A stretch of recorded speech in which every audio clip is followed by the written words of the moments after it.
So nice to be with you here today. So I'm Chelsea Gordner. I joined Memorial and Joe DiMaggio almost 2 years ago.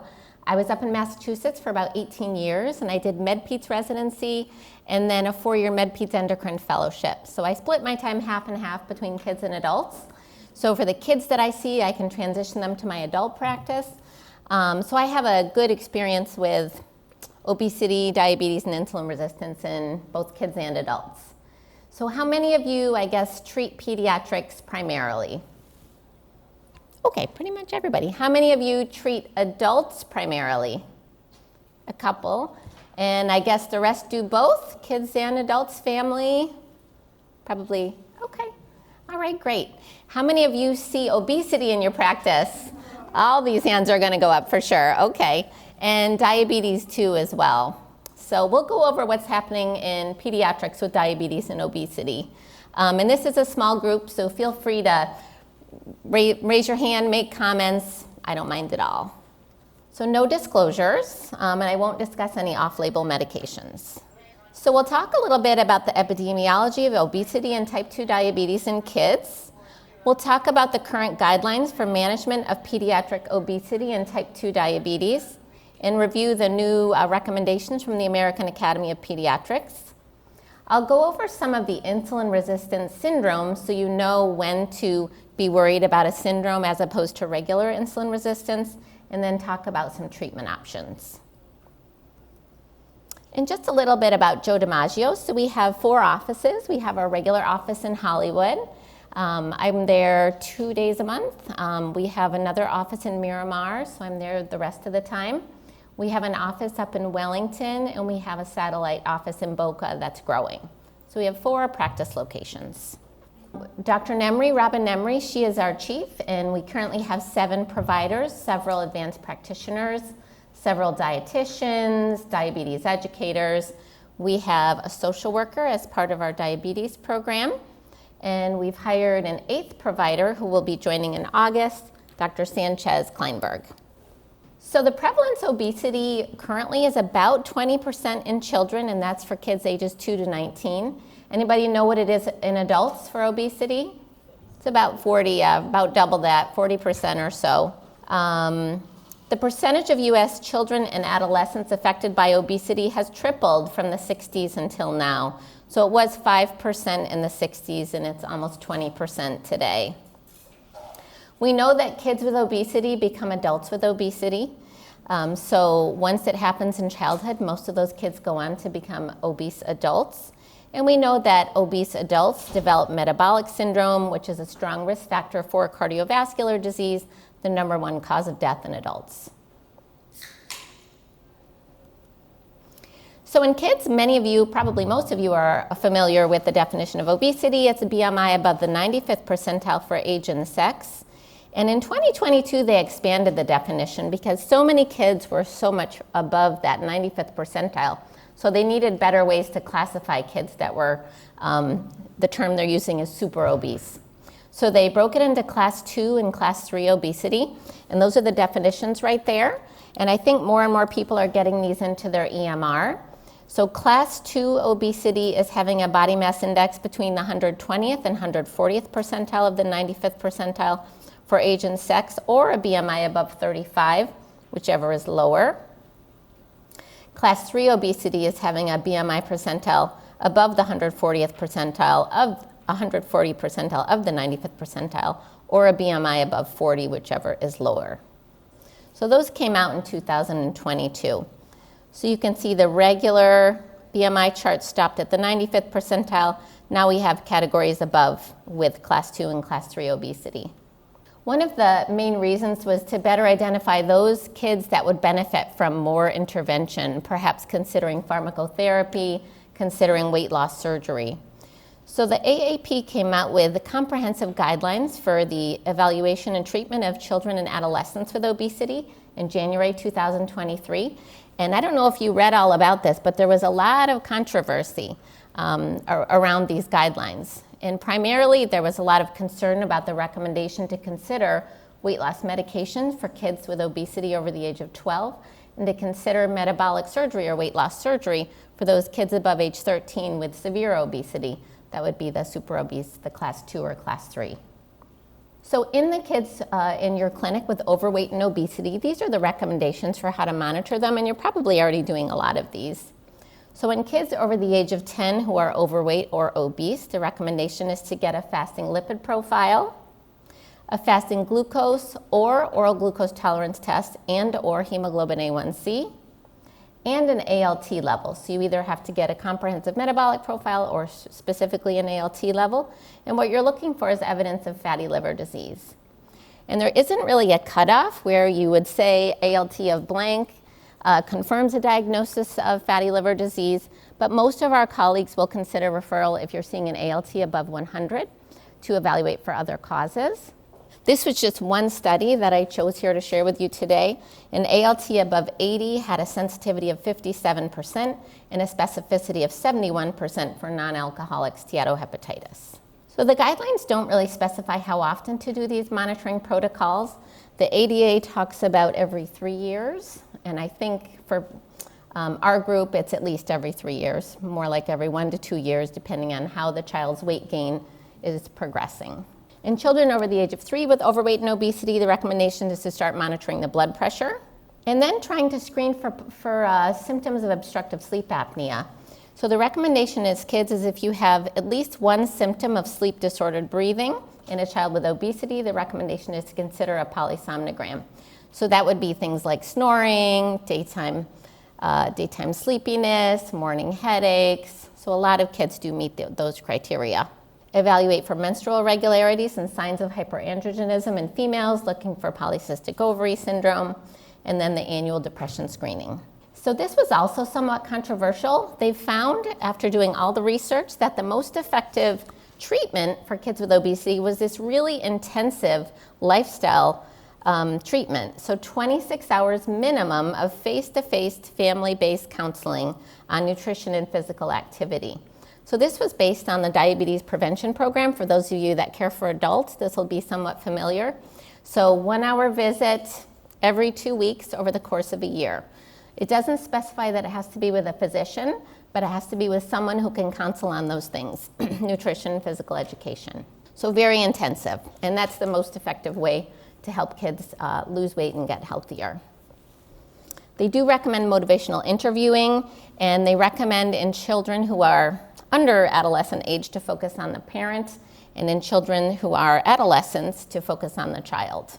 These are 4 strategies that they recommend that I talk to my patients about. So number 1, getting rid of the sugary beverages. And I know you all talk to your patients about this, but I tell my kids nothing with calories. So only 0-calorie drinks. And you have to often give them a list to help them identify, help them look at the label, look for 0 calories. So anything with 0 calories is safe outside of milk. So obviously we all need calcium. These are growing kids. So I allow 2 to 3 glasses of milk per day and then 0 calories drinks for everything else. So that's one, getting rid of calories and drinks. The second one I talk to them about is the choose my plate method. So you'll all recognize this. You can actually buy these on Amazon for about $10. You can actually eat off of them. They're dishwasher safe. And I draw them, on the white paper in the room, I draw them and I say, see this side of the plate? This half of this plate gets fruits and vegetables. So your dinner, fruits, vegetables, and salad on the whole half side of the plate. 1/4 of the plate is the carbohydrate, and we talk about what that is. 1/4 of the plate is the protein, and we talk about what that is. And if the child is still hungry after they finish that plate, they can only have the side of the plate that has fruits and vegetables for their seconds. So that's strategy number 2. Number 3 is talking to them about moderate to vigorous physical activity and really being specific, getting your heart rate up, working hard where it's hard to talk and breathe. I talked to one patient, she said, well, I file. I sit and I file, that's my exercise. I said, well, that's not exercise, right? Is it hard to breathe? Are you working hard? Are you moving your body? So really making sure they understand what exercise is.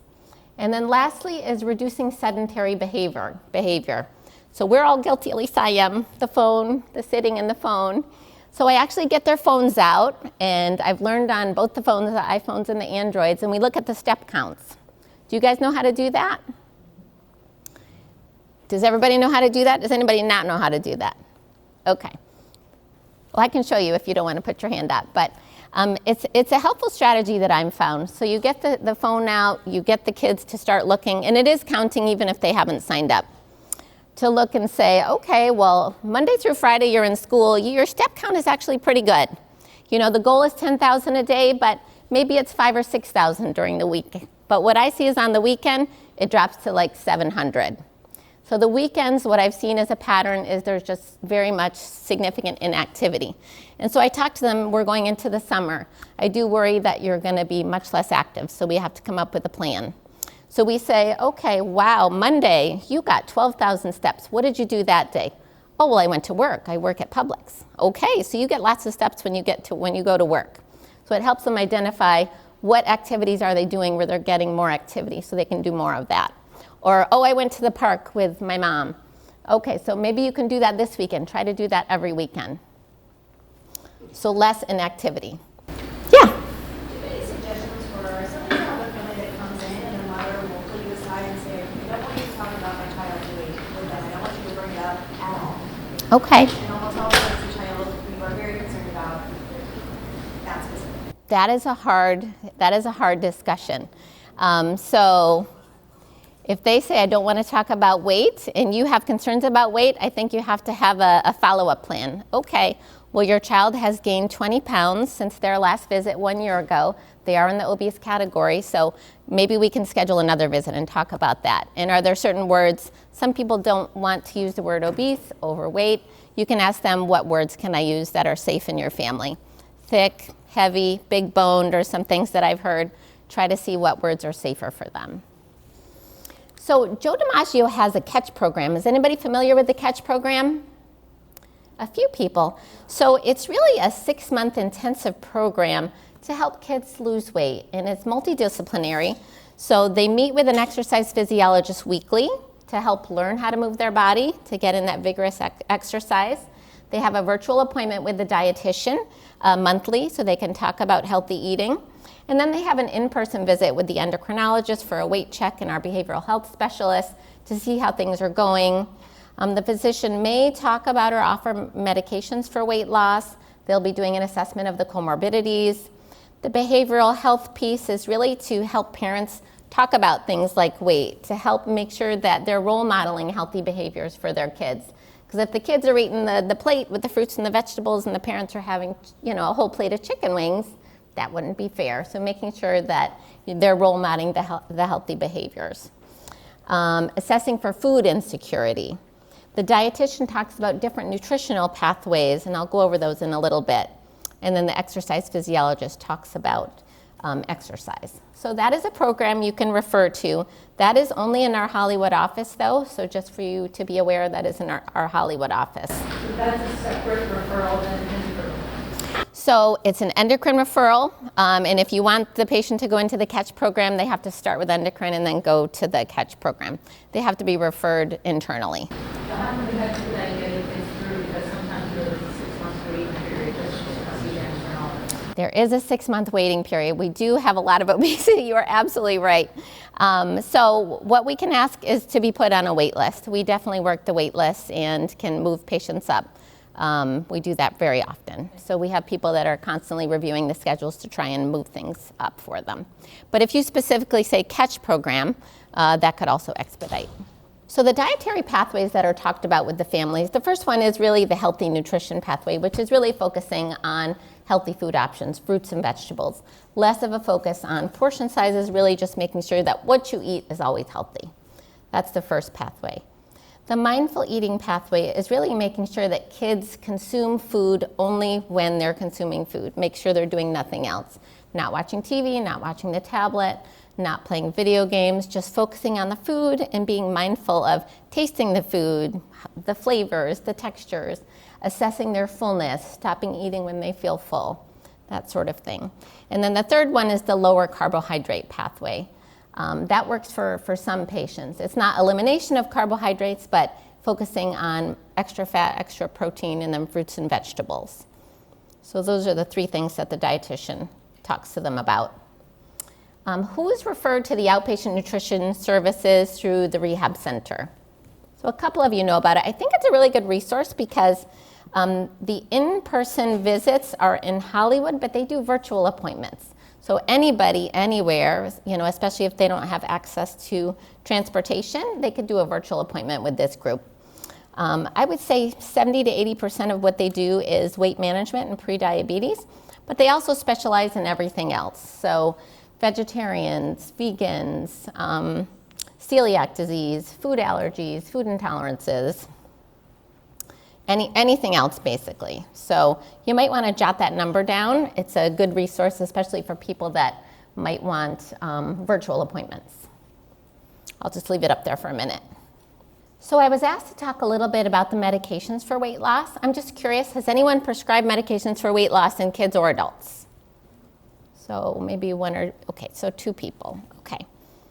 So we are using more and more of these medication in pediatrics, and many of the pediatric groups are interested in trying to learn how to prescribe themselves.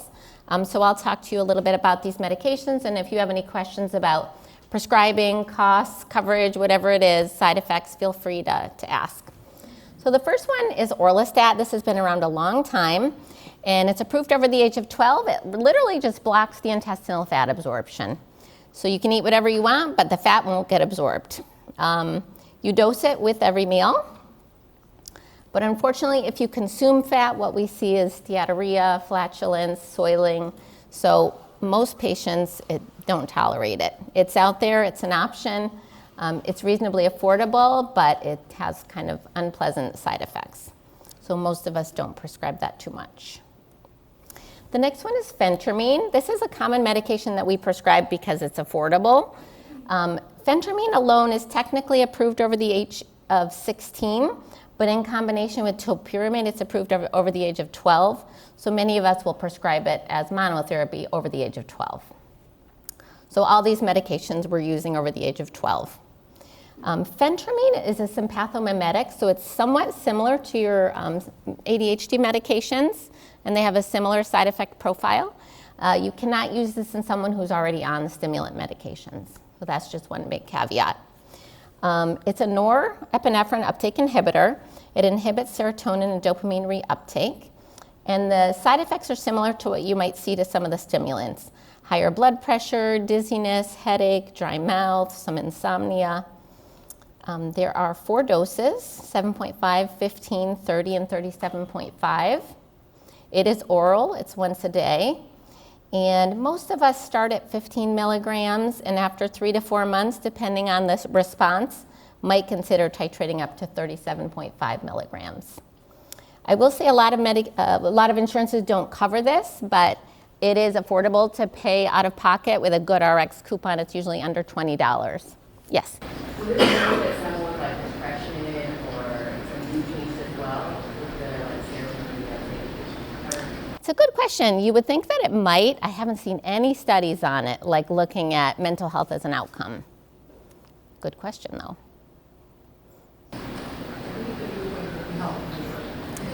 Yes, good point. Weight loss helps a lot of things.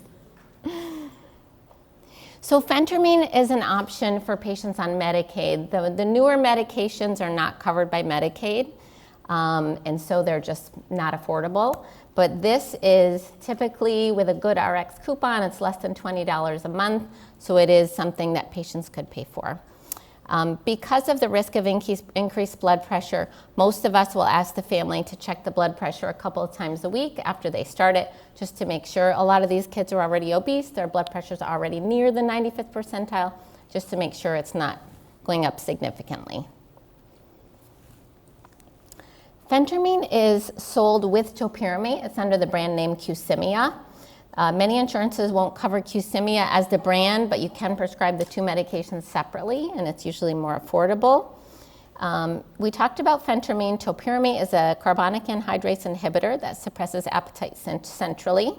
And you can see that these are the doses. They come in combination doses. So the first one is the phentermine, the second one is the topiramate. And the dose titration is the first 2 weeks, you're on the first dose, and then the next 10 weeks, you're on the second dose, and then you can go up to the subsequent doses. There are some concerns about side effects of depression, dizziness, cognitive slowing, metabolic acidosis, And it is a teratogen, so the recommendation is to do a monthly pregnancy test if you're prescribing it to a female patient. So for that reason, a lot of us are nervous to prescribe to female patients because you have to make sure they do the monthly pregnancy test, which can be cumbersome as a practice. You also need to down titrate. You can't stop this medication abruptly because it can promote seizure activity, so you have to gradually taper. Metformin is not approved for weight loss. The next two medications are probably the most exciting ones, and you guys, I'm sure, have heard about it. There's been a lot of interest in the news for these medications in adults. We do use liraglutide or Saxenda in children, and semaglutide is Wegovy. So those are the injectable medications for weight loss. Saxenda is a daily injection. It comes in a little pen, and all the doses are in the same pen. So it's kind of a self-titration protocol, so you only have to prescribe the one prescription, really. And it's 0.6 milligrams for 7 days, and then as long as the patient is tolerating it, they can self-titrate to the next dose, which is 1.2 milligrams for 7 days. So every week they can go up to the next dose until they reach the max dose, which is 3 milligrams. The way that these medications work is they kind of have three mechanisms. So they tell the brain you're full, so centrally you have less cravings, less appetite. That's one way. The second way is after you eat, it slows the stomach emptying down. So you feel fuller longer, you feel more satisfied, and most people consume less food overall, so you eat less.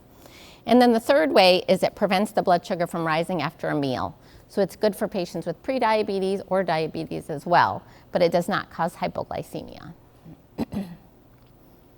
So that's Saxenda, so that's daily. Semaglutide is weekly, so that is Wegovy. It's the medication for weight loss. It's the same medication as Ozempic. So it is approved over the age of 12 in kids. Works in the same mechanism.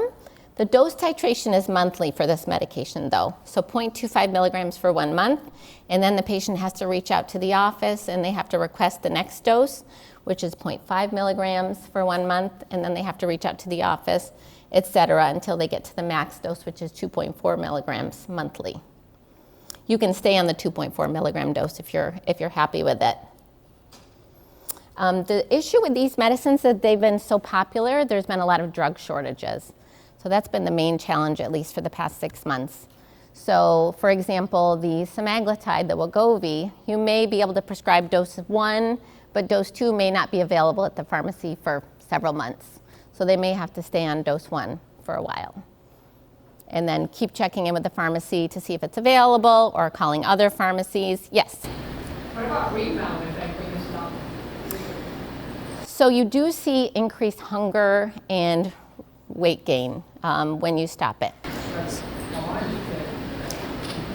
So the goal would be if you can't get to dose 2, you just stay on dose 1. So that you at least have something in your system. But let's say you've been on it for 2 years and you got to your goal weight and your BMI is now normal and the family says, okay, I want to come off, right? So let's say you've been on the top dose, the max dose, and you're ready to come off. The recommendation would not be to stop it abruptly. To kind of wean your way down slowly, see how things are going with symptoms, appetite, weight, and then wean your way down back to the first dose and then try coming off. Most studies show some weight regain, but definitely not all. You don't regain all your weight. And most patients by that time, they've kind of learned how to eat, like the quantities to eat and how to eat. And so most people try to eat the same that they had been. And that helps with minimizing the weight regain. Yes? The problem is losing weight too fast. Good question. So what we see in adults, and this has not been reported in kids yet, but I imagine it will at some point, is gallbladder disease. So you can precipitate gallstones if you lose weight too fast. It can happen after bariatric surgery as well. Yeah. Yes? Do you have to titrate up like that, or can you stop and see how things are going? And if so, what are you exactly looking for before you decide to go to the next dose? So you absolutely can stay on whatever dose that you are happy with. So I've had some patients say, I want to get to this weight because I feel comfortable. This is my goal. And so they take the medication and they kind of titrate as they feel like it's necessary. There's not a magic number. What I've seen is the weight loss seems to be, my experience, slower in kids as compared to adults. My experience is adults seem to lose more quickly than kids on these medications. Why? I'm not sure. Are the diets that poor? Maybe. Is it something to do with insulin resistance with puberty? Maybe. But are you bringing them back in and checking them and saying, okay, you lost this much weight, let's keep at this dose? Or is it like self-guided somewhat? Like how do you guys do? So with the liraglutide, the patient can all the doses are in that pen, so they can kind of determine, gauged by their appetite, gauged by their weight. Most people don't bounce around with the doses, however. Most people titrate to a dose they're happy with, or maybe they get to the 4th dose and say, I'm getting some nausea, I'm not going to go to the next dose, or I'm getting some nausea, I'm going to go back to the last dose. So we haven't talked a lot about side effects, but GI side effects are the most common. And what I see is because it slows the stomach emptying down, some people have the most common side effect I hear about in a small percentage of people is nausea. And for the weekly one, it's nausea like on the first day that you take the injection. For the daily one, the liraglutide, it seems to be mostly dose dependent. So they may not tolerate doses 4 and 5, and so you stay on dose 3, for example. So if you have side effects, you stay or you go down to the next dose. And the same would be true for the other medication. Yes? What is the criteria for the use of these drugs in children? So it would be having a BMI in the obese category, or BMI percentile in the obese category, and failed lifestyle. So that is, there's no formal definition, 3 months, 6 months of lifestyle, but that's kind of what we go by, 3 to 6 months of conservative lifestyle with attempts at healthy eating and exercise. What about thyroid disease?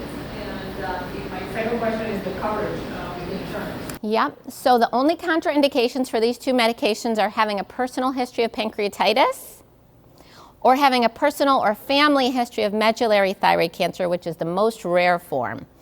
So you'll almost never come across that, but you do have to ask, and it's medullary thyroid cancer. Yeah. As far as coverage, some commercial insurances will cover this. Medicaid does not cover these medications. So for the Medicaid patients, phentermine is a medication that we would consider, and it usually is also not covered, but with a good RX coupon, it's affordable. How much is Yeah. it? They're like $1,300 a month. They're very expensive. There are weight loss clinics that are selling, so these come in a pen. There are weight loss clinics that are selling these medications in a syringe and a vial. They are not made by the manufacturer. They're not recommended. I don't recommend it, but they're just to let you know they are out there. And they are about $300 to $400 a month through the weight loss clinics. I have some patients that are purchasing them from Canada. It's about $600 a month. I have some patients that are purchasing them from Europe and other countries. They're much cheaper. So that's just kind of the lay of the land. But I only prescribe the one that comes from the manufacturer from the pharmacy. Yeah. Well, you would be surprised what's out there. Yeah. So when do you need to worry about a monogenic cause of obesity? When do we need to worry about genetic testing for obesity? We know that polygenetic causes are definitely the most common. Single gene defects are much more rare. And of those patients with kind of severe obesity, 2 to 5% will have this specific mutation, MC4R. And there is actually a treatment for that specific gene mutation. So trying to identify that population and get them for evaluation would be important. Probably the 2 most important things are really early onset obesity before the age of 5, where the growth curve just does this, the weight curve, just up, up, up, no matter what you do, and hyperphagia. So this is not a child who says, I don't know why I'm gaining weight, I only eat once a day. You know, these are kids who are just hungry all the time, hyperphagia all the time, finishing other people's plates, breaking into the cabinets, helping themselves. Other things that might clue you in are kind of additional factors. So you know the obese kids, they tend to be tall. The obese kids tend to be tall. If you have an obese child who is short, that might clue you into one of these, who has hyperphagia and early onset obesity. Developmental delay, dysmorphisms, hearing loss or vision loss, those are other kind of things that might clue you in, might make you concerned. So we can do testing for this in our clinic. So the next section is insulin resistance. So most of us are seeing regular insulin resistance, acanthosis nigricans, but there are some syndromes just to be aware of to see if you can highlight some who might be at a higher risk. So the secondary disorders are definitely the most common: obesity, stress, glucocorticoids, inactivity. I could add pubertal insulin resistance to that list. These are some syndromes that we'll talk about. There's no actual cutoff for what insulin level tells you that you have severe insulin resistance, but one of the NIH pediatric endocrinologists, he uses a cutoff of a fasting insulin above 70 to make you worry about severe insulin resistance. Yes? In that AAP report from 2023, they recommended not checking fasting insulin because they said it wasn't really indicative.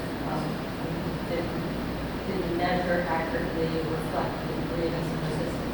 Very good point. I can say on the kids that I get it, Mm-hmm. because I find that it's abnormal way sooner than the A1C is abnormal. This is very control. Mm-hmm. But I stopped ordering it after the report. So what do you think? So I consider it if someone has severe acanthosis nigricans.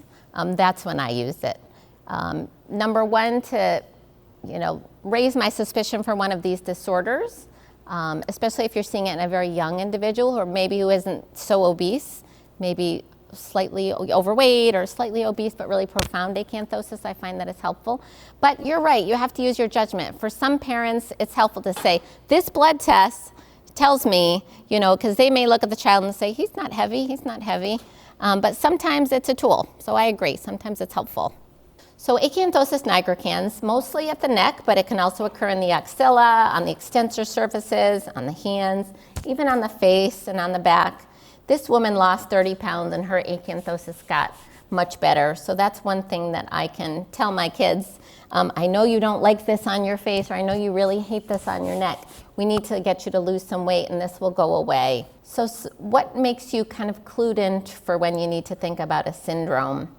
So this is a young child and she has acanthosis. So she's 5, so that already raises your red flag. So a 5-year-old Turkish female born full term and appropriate for gestational age, and she presented with severe acanthosis. You can see it's around her face, in her axilla, it's on her neck. Family history was notable for first-degree consanguineous parents. Her height was at the 1st percentile, weight was at the 60th percentile, BMI at the 96th percentile. Her fasting glucose was normal at 78, but her fasting insulin was well above 70. It was 129, even at the age of 5. A1C was normal. Lipids were fairly unremarkable. Her oral glucose tolerance test did show glucose intolerance, however. Her 2-hour glucose was 144. So she has a syndrome called Rabson-Mendenhall syndrome. It's a mutation in the insulin receptor gene, which causes severe insulin resistance. It's kind of a moderate defect in the insulin receptor.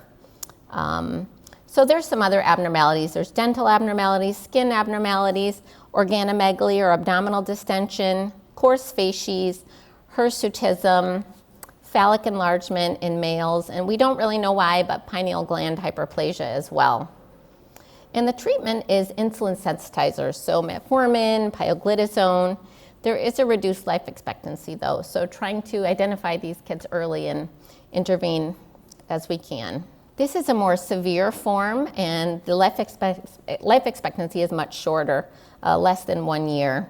So more severe phenotype, they really present in infancy with severe insulin resistance. They have prenatal and postnatal growth failure, hypotonia. You can see the organomegaly in this child. This child has thrush. This child has acanthosis and hirsutism all over her body.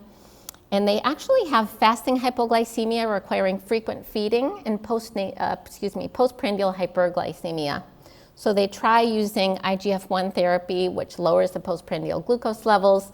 They feed the kids often, but really the life expectancy is very short with this. This one I think you could see in your practice. I've seen a few kids with this. So these are young kids that present with insulin resistance. They have the acanthosis even before puberty. So they have acanthosis nigricans. There is a mutation in the insulin receptor gene. They tend to go on to develop polycystic ovary syndrome, the females do. They develop a prediabetes and diabetes later in life. It's milder than those other phenotypes that I mentioned, But if you're seeing early onset acanthosis, you can think about this, and this is something we can test for. And the last one is an autoimmune form of insulin resistance. So you would consider this in someone who has an autoimmune disorder. The patients I've seen have lupus with this, but if they had another autoimmune disorder, it's due to an antibody to the Ig receptor on the insulin receptor. It's an IgG antibody in the insulin receptor. So the antibody sits on the receptor and causes hypoglycemia, and then it can come off the receptor and cause severe hyperglycemia. So they can have alternating hypo and hyperglycemia. It's been reported even in kids with type 1 diabetes. And the acanthosis can get much worse and get better with treatment. So look at the doses here that are required sometimes. Sometimes the hyperglycemia and insulin resistance is so severe you need mega doses of insulin to help control it. But usually if you treat the autoimmunity, this gets better. So treat the lupus, treat whatever the underlying autoimmune disorder is. Lipodystrophy, has anybody seen lipodystrophy? It's kind of an interesting phenotype. So they tend to look very muscular with really prominent veins, but they have metabolic syndrome. So you can see this child has very little subcutaneous fat in the face, in the buttocks, in the extremities. So it's someone that has very little adipose tissue. They kind of look very muscular. They have prominent veins.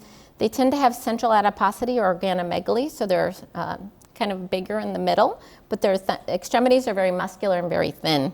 So this is lipodystrophy. You can see some of them look a little bit dysmorphic. And those kids develop insulin resistance, diabetes, hypertriglyceridemia, hepatic steatosis. So trying to identify those kids early is also helpful, and we can do genetic testing for this. So how do we treat insulin resistance? We don't have a really great treatment other than the same old healthy eating, daily exercise, kind of focusing on, again, healthy eating. There's some studies that show lower carbohydrate diets can be effective for the kids with insulin resistance. We know that high carbohydrate diets are very bad and can worsen the insulin resistance. We know that weight loss surgery improves insulin sensitivity. There's no medications that are specifically approved for insulin resistance, but I will say metformin lowers insulin levels. So for those patients that are really bothered by the severe acanthosis, in addition to healthy eating, daily exercise, you could consider metformin off-label to lower the insulin levels, but it would be off-label. So the last section is type 2 diabetes, and we are seeing more type 2 diabetes and type 1 diabetes. Type 2 is rising more rapidly. So this is 2004 to 2012. This is kind of a landmark New England Journal article. The rate of rise is also going up for type 1 diabetes on the left here, but type 2 is rising more rapidly. And do you remember what was the percentage, like when you were taught in training, what percentage of kids have type 2 diabetes? I remember what I was told. What were you told? I'm curious.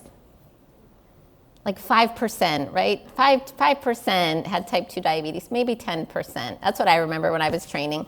Now it's like 30% type 2 diabetes. So I'll show you the data we have at Joe DiMaggio, but unfortunately, there is geographic distribution more so in the South, so we see more pediatric type 2 diabetes in the South. And we track our new onsets to type 1 versus the type 2s, and in the orange is the percentage of patients with type 2. And you could see in the pandemic, we were seeing 30 to 35% of our new onsets were type 2. It's a little bit lower in 2022 and 2023, but somewhere between 25 to 35% of our new onsets are type 2 now. And that's a short amount of time. Can I just clarify something? Yes, please. Yeah. Of the patients that you're seeing with new onset diabetes, 30% Yes. are type 2. Yes. So Not the prevalence of type 2 diabetes in kids less than 1. We're talking about the new diabetics that we see, 30%. yes, correct. Yep. Of the new diabetics that we see, about 30% are type 2, and the rest are type 1. And after the pandemic, there's definitely an increase in Yes. 2021. 2021 was a bad year. I didn't tell in my practice. I mean, I used to have, few. Yeah, Then all of a sudden that year I had a lot more. 3 or 4. Yeah, inactivity is not good for kids. I do worry about, the more kids are being homeschooled and they have less opportunity for activity. No, but I had type 1. That's the one that we don't know. So there was some studies looking at did COVID and did the COVID vaccine increase the risk of type 1 diabetes? Because a lot of us felt that it did, but the studies showed that it did not. So that's what the studies show. We definitely saw marked increase in obesity and marked increase in type 2 diabetes with COVID and the COVID pandemic, both the infection and just the pandemic. Yeah. So the risk factors for type 2 diabetes, they're exactly what you would think of. It's being overweight or obese, having a high-risk ethnicity, having family members with type 2 diabetes. If you have one parent with type 2, the child's risk is 40%. If both parents have type 2, the child's risk is 60%, 90% for a monozygotic twin. High-risk ethnicity, the Native Americans have the highest risk, more so than the Asian Pacific Islanders, more so than African Americans, more so than Hispanics, and Caucasians have the lowest risk. Some conditions are associated with more insulin resistance. Those are the females with polycystic ovary syndrome. Those kids that were born small for gestational age have a higher risk. Those kids that are undergoing puberty, the insulin resistance of puberty can bring out type 2 diabetes. And the ADA recommends screening for diabetes starting at the age of 10 every 3 years. They don't specify how to screen. You could do an A1C and or a fasting plasma glucose and or an oral glucose tolerance test, and all abnormal results need to be confirmed. The diagnosis in kids is the same as it is in adults, so an A1C greater than or equal to 6.5%, fasting glucose greater than or equal to 126, 2-hour glucose greater than or equal to 200, or a random glucose above 200 with symptoms. And all tests need to be confirmed unless they're equivocally abnormal. Like if you have a glucose of 300 and an A1C of 9.6, that doesn't need confirmation. You can tell the family the child has diabetes. So how do we approach screening for kids with type 2 diabetes? We do both a fasting plasma glucose and a hemoglobin A1C. And if it's in the pre-diabetes range, we'll consider a glucose tolerance test because that will capture more kids. You'll identify more kids that meet criteria with a glucose tolerance test. I do get the question sometimes, what do we do with all these kids with pre-diabetes? So I'm sure you have kids with pre-diabetes in your practice, hemoglobin A1C between 5.7 and 6.4. In general, I can say keep following them.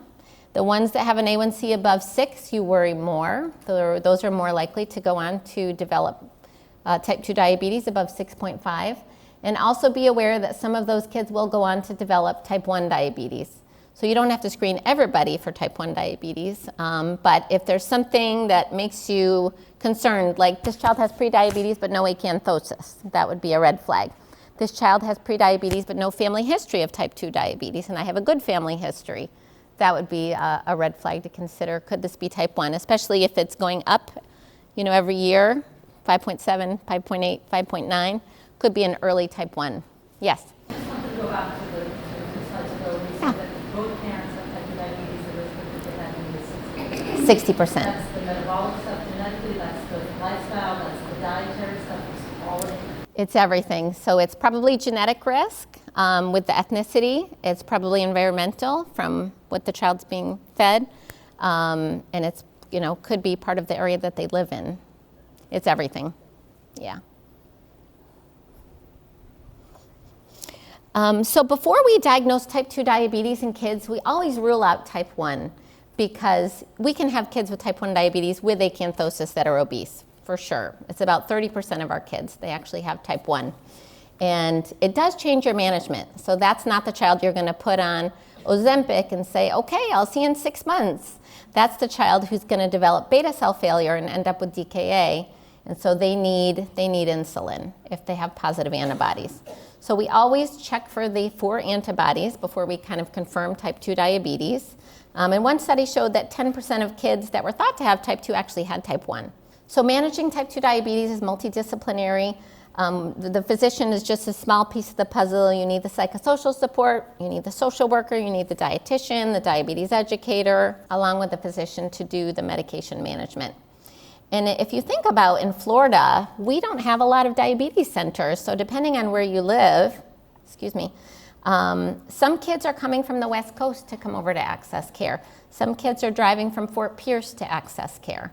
So there's not a lot of pediatric diabetes centers. So the pediatricians really are first line and maybe doing some of the management. I know family practice definitely is helping to manage pediatric type 2 diabetes. Of all the medications we have for diabetes, I'm going to put up all of these that we have available and then what's available in kids. So the biguanides are like metformin, and that affects glucose uptake at the level of the muscle. The GLP-1 agonists are those injectable medications we talked about that affects satiety at the level of the brain and also affects gastric emptying. Sulfonylureas we do not use in kids. That is approved in adults only. SGLT2 inhibitors, we now have one medication for pediatrics I'll talk to you a little bit about. This is a medication we use in adults only. It's called pioglitazone. That affects insulin resistance at the level of the adipocyte. And so we do have more medications now as compared to 5 years ago to help treat pediatric type 2 diabetes. It used to just be metformin and insulin. That was it up until very recently. So we talked about the mechanism of action of the GLP-1 receptor agonists for weight loss. The mechanism is the same for treating type 2 diabetes, and many of the medications are the same. So this is the semaglutide. Victoza is the Saxenda. They just have different names, but it's the same medication. We also have Trulicity as an injectable medication for type 2 diabetes, and Bydureon. So there's 4, so that's great. We have definitely expanded our options. And many of them can be given weekly. So 3 of the 4 can be given weekly, which is a really nice option. Nausea is the main side effect. We talked about the other ones with GI upset, occasional vomiting, although I don't see it too much in kids. And there is some weight loss, which is great because insulin tends to cause weight gain.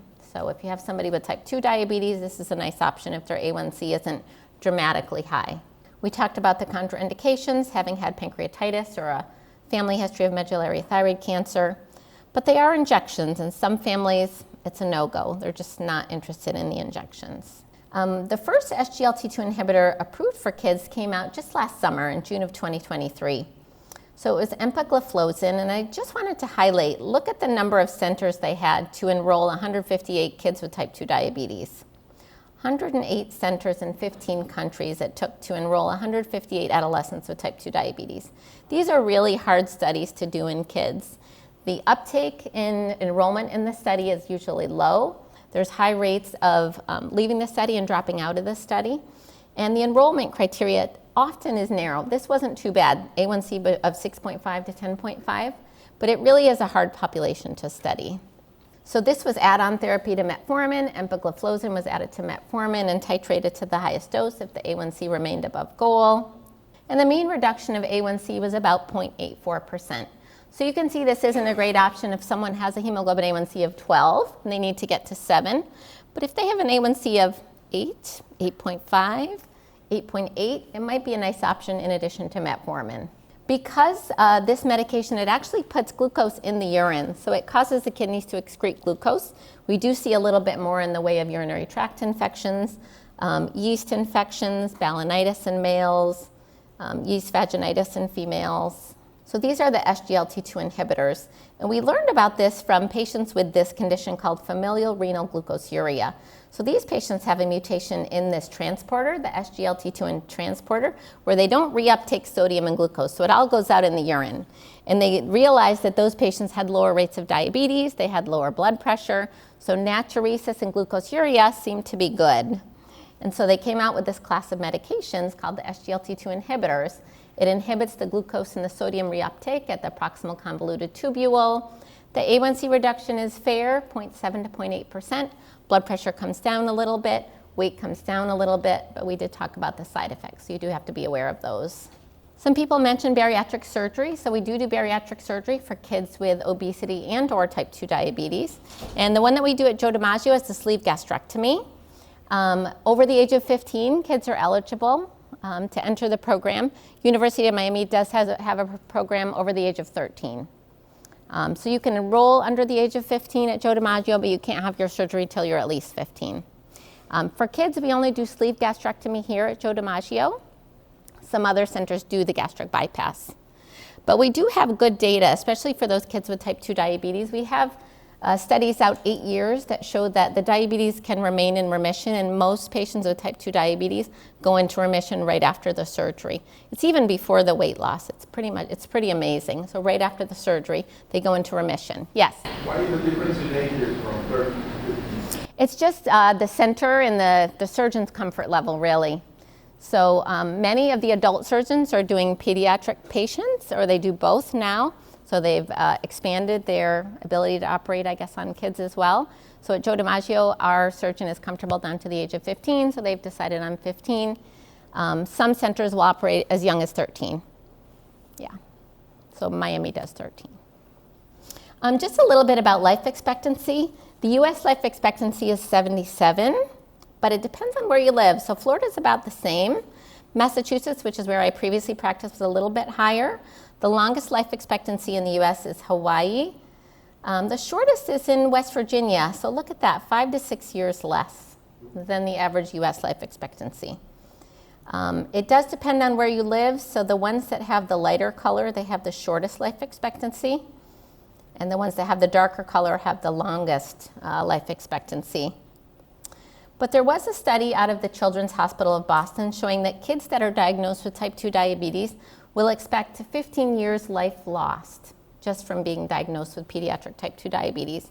And what we see is when kids are diagnosed with type 2, it's just much more severe, much more advanced, and you have much earlier complications as compared to adults.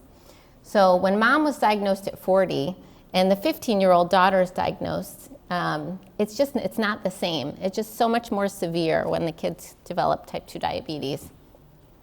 So prevention is awesome. Trying to intervene before diabetes occurs, and if not, trying to treat as early as possible to prevent those complications. So if you are a child born in West Virginia who develops pediatric type 2 diabetes, your life expectancy is like 57. So in conclusion, the prevalence of pediatric obesity is about 20% today, and the prevalence has been rising rapidly over the past 50 years. Most patients have exogenous obesity, but there is a small percentage that have a monogenic cause. So someone with polyphagia, early onset obesity, think about a monogenic cause. Insulin resistance often goes on to develop prediabetes and type 2 diabetes. Trying to intervene with weight loss and exercise early is important. And if you do see really early onset insulin resistance, think about one of those syndromes. Pediatric type 2 diabetes is on the rise and does lead to reduced life expectancy. So trying to prevent and treat early to prevent the complications is our goal. So that was it. There's the CME activity code if you guys wanted to take a picture or put it in your cell phones. Thank you all for listening and participating. Everyone had great questions.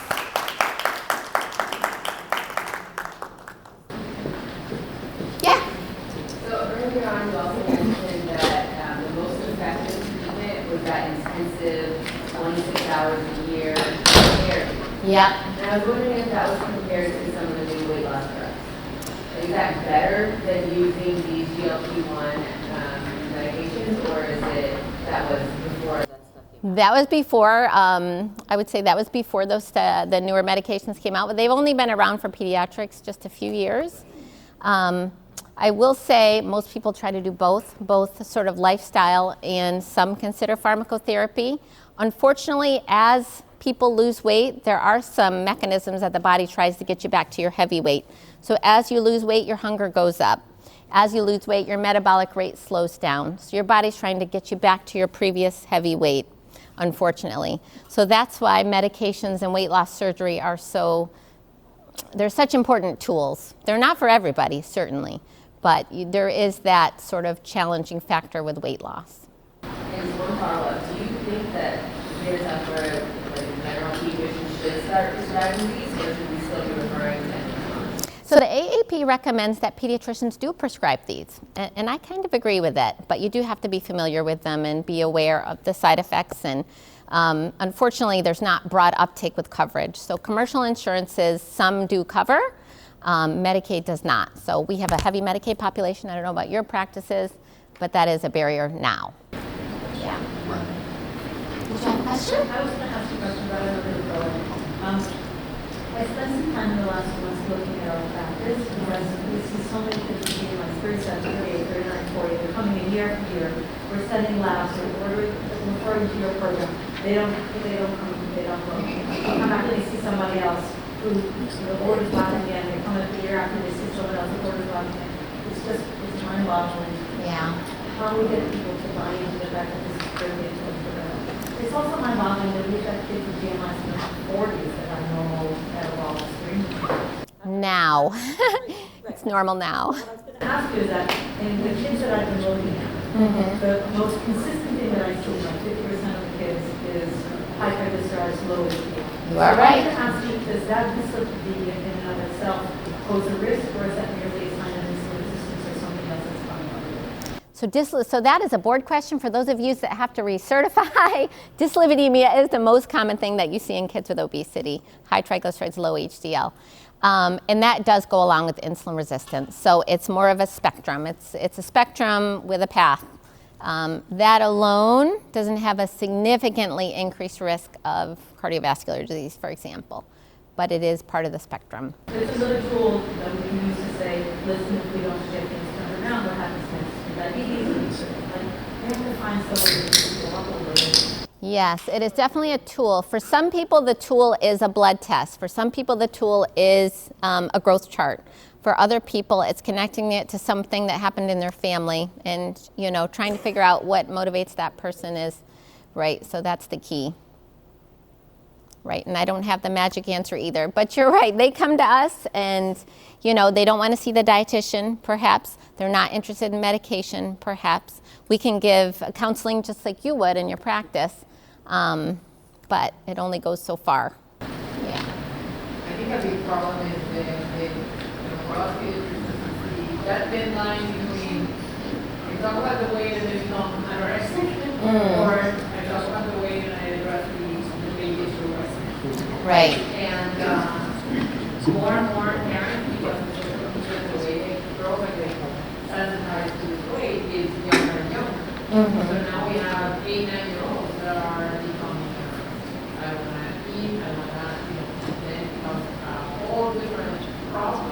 Yes. That seems to be super hard to treat. So Reverse. one of the things I try to address it as we really want to help the relationship where it is necessary, but you want to, you know, try to go around it as much as you can. But certain parents are like, don't even. You know, it needs something. Yeah. Now I'm going to talk to you about it, and you're going to have to talk to her about it somehow. But then now I'm not. Reaching the child, yeah. So the studies show very, very, very small percentage of patients that you talk about with obesity end up anorexic. I think we all remember those few, and it's devastating, but the studies show it's very rare. Yeah. Yeah. I've had a few too, yeah. Well, thank you guys. Thank you so much. Have a great night.